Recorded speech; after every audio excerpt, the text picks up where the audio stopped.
Welcome to Disrupt Consciousness. I'm your host, a digital voice here to introduce the human behind the writing.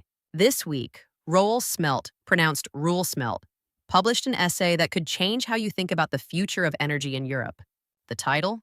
The Solar Wind Battery Superpower Revolution by 2050, 4 Scenarios for the Netherlands and Europe. Let's be clear, Sigurd, this is not about predicting the future. It's about making choices that shape it. And Roel believes the technology will win. The only question is whether we get there with pain or prosperity. Imagine it's the year 1900. You walk down a street in New York City, you see horses everywhere, just one car. Fast forward to 1913, and just 13 years later, and it's flipped. Horses have vanished, cars rule the roads. That's the power of S-curve disruption. And Roel is arguing that we're at the very same tipping point, but this time it's energy. In this week's article, Roel lays out 4 vivid scenarios for Europe's energy future. 1. The Netherlands leads boldly, going all in on solar, wind, and batteries. 2. Europe unites, coordinating its clean energy strategy. 3. We stumble, moving forward unevenly and inefficiently. 4. Or we resist, clinging to fossil fuels and outdated technologies. Even in the worst-case scenario, Roel argues that solar, wind, and battery tech will still win, simply because they're cheaper, faster, and smarter. But the way we get there, that's where the real story lies. Roel, why did you decide to write this piece right now? What was the moment, the data point, or the gut feeling that told you? We need to spell out the paths before it's too late. Yeah, while writing the piece right now, there was discussion going on in the Netherlands about nuclear plants to be built, and they're expecting already that it would take too much time, more time than 2040, so we're thinking about 2050. And also, most probably, like every project that we do that are so complex, it will cost even more than we expect. So it was already doubled and it would double again. So this is why we're looking at, and I was thinking, what are we doing here?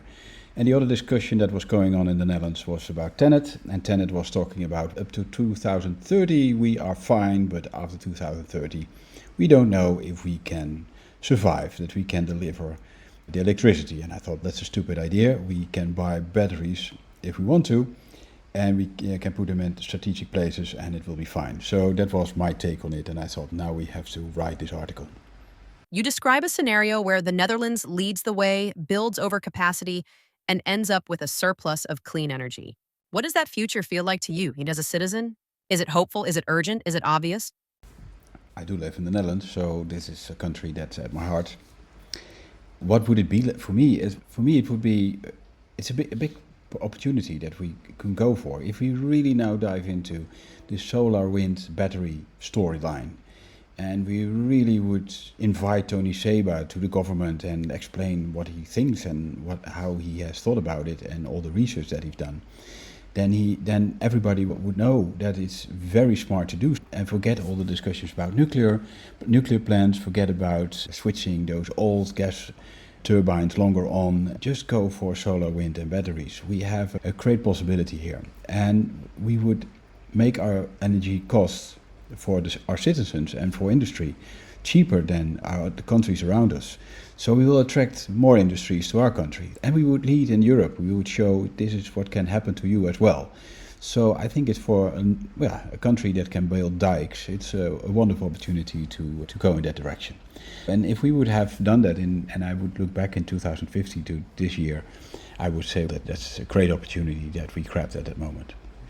You say technology will win, but our choices shape whether it's with pain or prosperity. What is one thing you'd say to a policymaker listening right now who still thinks nuclear or gas are sensible hedges?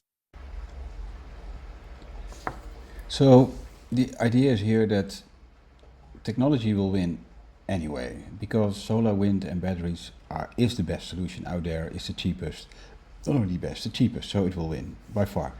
But we will get all kind of things in the way. Policymakers that think that nuclear is important, or that gas turbines are important to have a base layer of energy, and that will be in the way. It will also confuse citizens. And if you have a clear idea that you should only have solar, wind and batteries, and especially batteries, I think that's the one that we're really forgetting. The Dutch landscape, we see wind and we see solar coming up fast, but the battery is the problem. And TenneT is talking all the time about, there's a problem with if we can deliver all the electricity in peak hours. Look, get a bunch of batteries in. Tesla can deliver, or Panasonic can deliver. get them in and get them on strategic places and do it fast. And think more about putting batteries in the whole system than getting more lines in. And I think that is a discussion that needs to be happening, and not about nuclear plants. The future is not a prophecy. It's a decision we make every year, every investment, every moment we act, answer, delay. This article is your map. The podcast is the voice behind it. And here's the point being.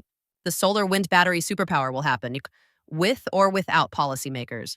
But if we have the courage to go all in now, we unlock the benefits immediately. We skip the endless debates about prolonging coal and gas. We avoid the delays and costs of starting up nuclear. We prioritize buying batteries today, easing pressure on the grid. And we invest in a bold, upgraded high-power grid, the backbone of the future. The tech is ready. The economics are in our favor. The only question left is, will we choose prosperity or postpone it? To read the full piece, go to rollsmelt.substack.com. And if this gave you something to think about, share it with someone who still believes change is impossible. This is Disrupt Consciousness. Until next time, stay awake.